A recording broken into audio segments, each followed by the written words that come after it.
ज्ञानवापी का मुद्दा चल रहा है। अब ऐसे मुद्दे हैं, एक इतिहास तो है, उसको हम बदल नहीं सकते। वो इतिहास हमने नहीं बनाया, न आज के अपने आप को हिंदू कहलाने वालों ने बनाया, न आज के मुसलमानों ने बनाया। उस समय घटा, इस्लाम बाहर से आया, आक्रमकों के हाथ आया। उस आक्रमण में भारत की स्वतंत्रता चाहने वाले व्यक्तियों का मनोधैर्य खच्चे करने के लिए देवस्थान तोड़े गए, हजारों है। हिंदू समाज का विशेष ध्यान जिन पर है, विशेष श्रद्धा जिनके बारे में ऐसे कुछ है, उसके बारे में मामले उठते हैं। अब इसका विचार क्या करना, ये मुसलमानों के विरुद्ध नहीं सोचता है हिंदू। आज के मुसलमानों के उस समय पूर्वज भी हिंदू थे। उन सबको स्वतंत्रता से चिरकाल तक वंचित रखने के लिए, उनका मनोधैर्य दबाने के लिए किया गया। इसलिए हिंदू को लगता है कि इसका पुनरुद्धार होना चाहिए।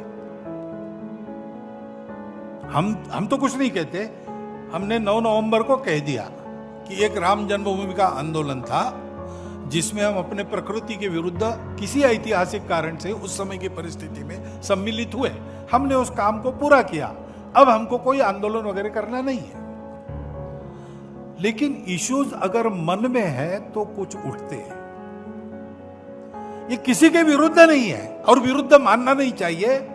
मुसलमानों ने तो नहीं मानना चाहिए, हिंदुओं ने भी ये नहीं करना चाहिए। अच्छी बात है, ऐसा कुछ है, आपस में मिल बैठकर सहमति से कोई रास्ता निकालिए। लेकिन हर बार नहीं निकल सकता।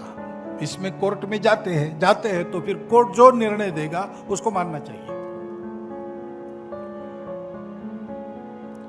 अपनी संविधान सम्मत न्याय व्यवस्था को पवित्र सर्वश्रेष्ठ मानकर उसके निर्णय हमको पालन करने चाहिए।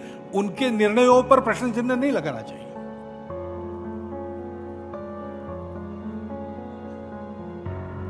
और ठीक है, प्रतीकात्मक कुछ हमारी विशेष श्रद्धा थी, ऐसे स्थानों के बारे में हमने कहा, लेकिन रोज एक मामला निकालना नया, यह भी नहीं करना चाहिए। हमको झगड़ा क्यों बढ़ाना है? ज्ञानवापी के बारे में हमारी कुछ श्रद्धाएं हैं, परंपरा से चलती आई, हम कर रहे हैं, ठीक है। परंतु हर मस्जिद में शिवलिंग क्यों देखना? अरे भाई, वो भी एक पूजा है, ठीक है, बाहर से आई है।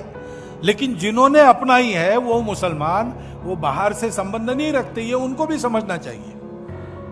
यद्यपि पूजा उनकी उधर की है, उसमें वो रहना चाहते तो अच्छी बात है। हमारे यहां किसी पूजा का विरोध नहीं, सबकी मान्यता और सबके प्रति पवित्रता की भावना है। परंतु पूजा वहां की होने के बाद भी वंशज वो हमारे प्राचीन सनातन काल से चलते आए ऋषि मुनि राजा क्षत्रियों के पूर्वज है, वंशज है। समान पूर्वजों के वंशज हम हैं।